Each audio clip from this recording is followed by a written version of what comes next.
They say that in 2026, your identity is your capital, your face, your fingerprints, your voice. These are the keys to your entire world. But,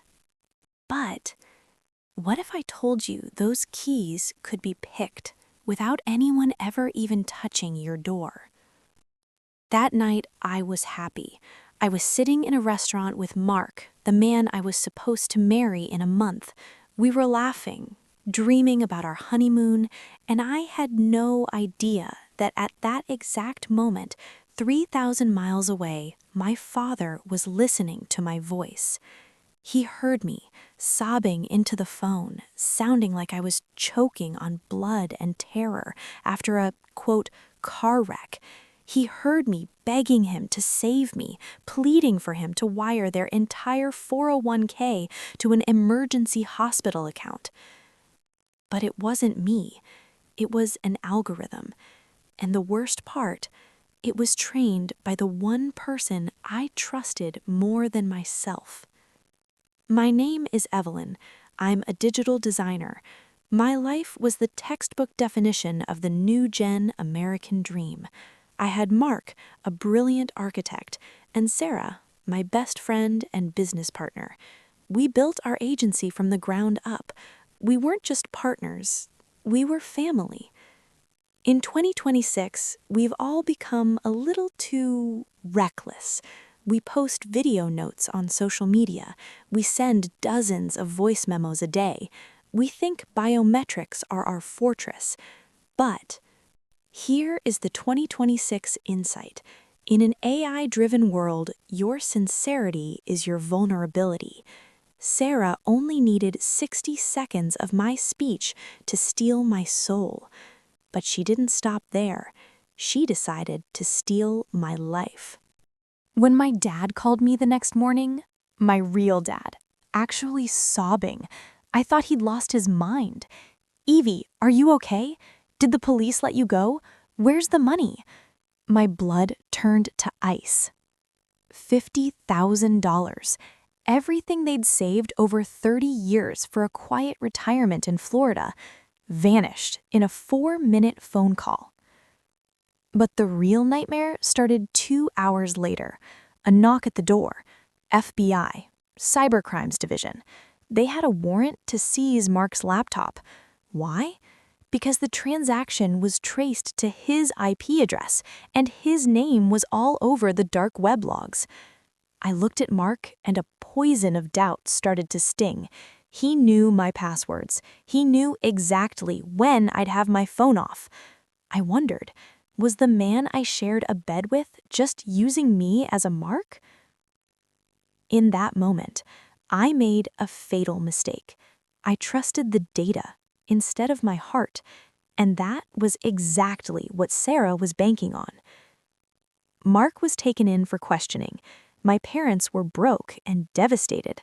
I was alone in our office digging through backups at 3 a.m., praying for something to clear his name or just to find the final proof of his betrayal. And then I saw it, a tiny script buried in a routine software update. It acted like a vacuum, sucking up every Zoom meeting, every private call, every voice note I'd sent for 2 years. It wasn't just recording words, it was analyzing my vocal fingerprint. It knew how I sounded when I was angry, when I was tired, and exactly how I sounded when I was terrified. I opened the access logs. Mark's name wasn't there. It was Sarah's ID, my sister, the woman who held my hand at my grandmother's funeral. She wasn't just stealing money, she was building a digital Evelyn to phase me out and frame the man I loved.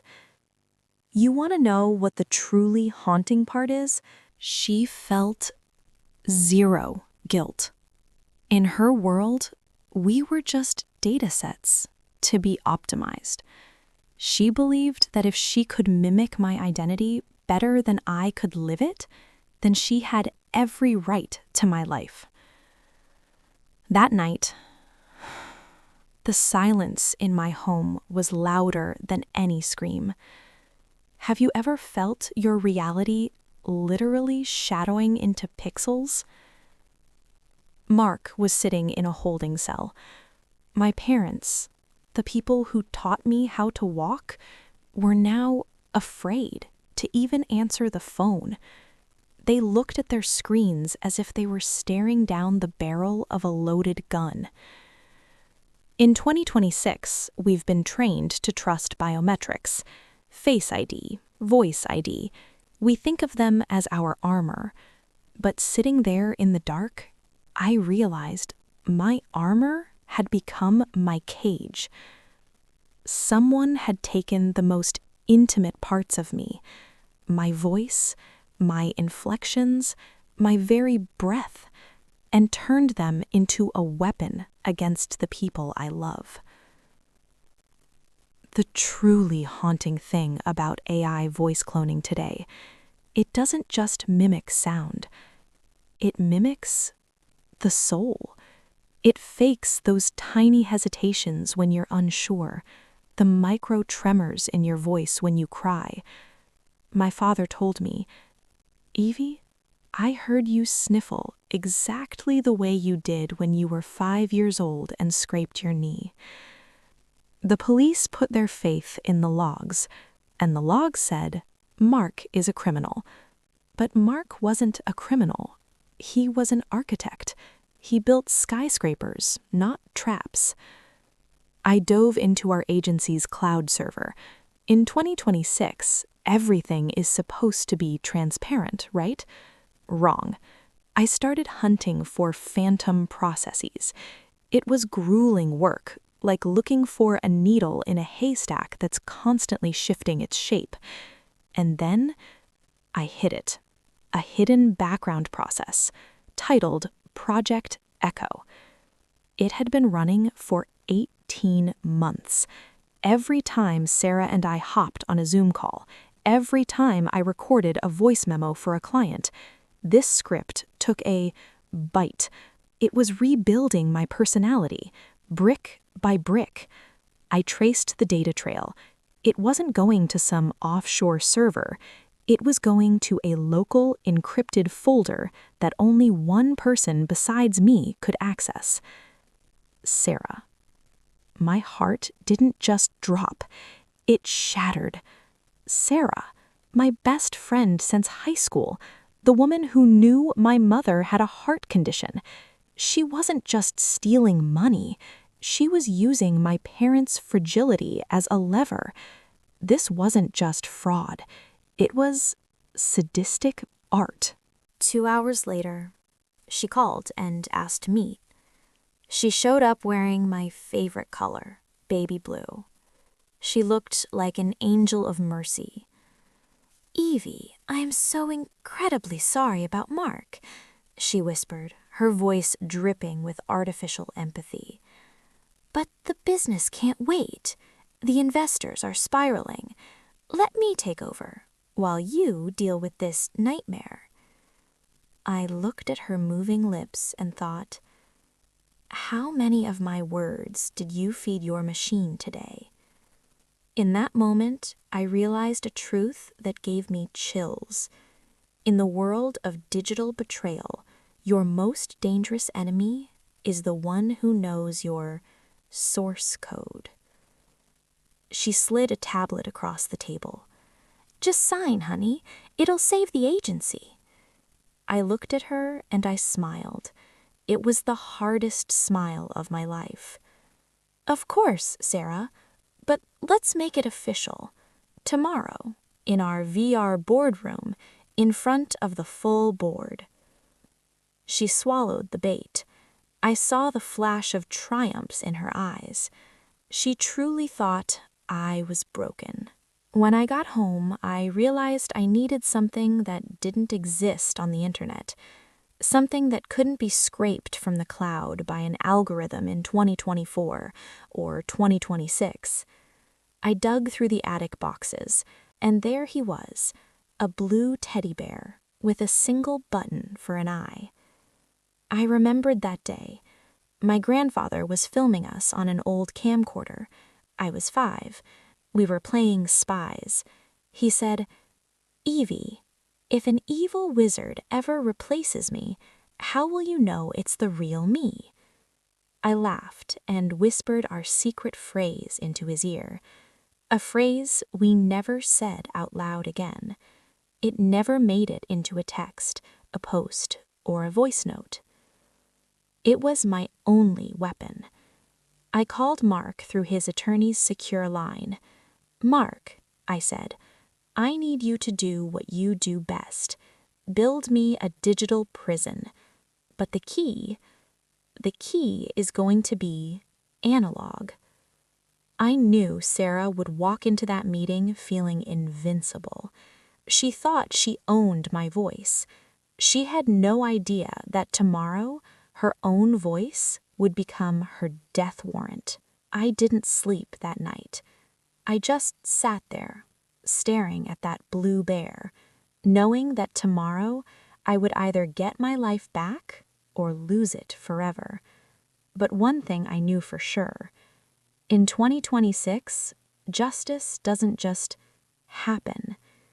You have to program it. When I logged into the VR space, Sarah was already waiting. In this world, she felt like a god.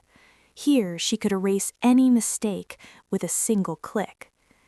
"Evie, you're late," her voice echoed in my spatial audio, crystal clear. "The investors are already patched in on a hidden feed. Let's finalize the paperwork so you can go be with Mark if he hasn't been transferred to state prison yet." You know the greatest weakness of people who worship technology? They start to believe that if something isn't online, it doesn't exist. Sarah saw me as just a bundle of data points she had already cracked. She had no idea I was carrying a bomb that was 30 years old. Sarah reached out to apply her digital signature. I stopped. "Sarah, before I hand over this company, there's something you need to hear. My AI assistant found an old recording in the archives. It didn't pass your filters because it was encrypted by human memory." I hit play. In that sterile, perfect virtual office, a sound played that didn't belong. The hiss of old magnetic tape. "Blue Bear lost a button." Sarah froze. Her avatar glitched for a millisecond. "What is this garbage?" she snapped. "Sign the papers." "It's not garbage, Sarah. It's a safe word. 10 minutes ago, my father entered that phrase into our family trust's security bypass, and that phrase, it was the master key to your Project Echo.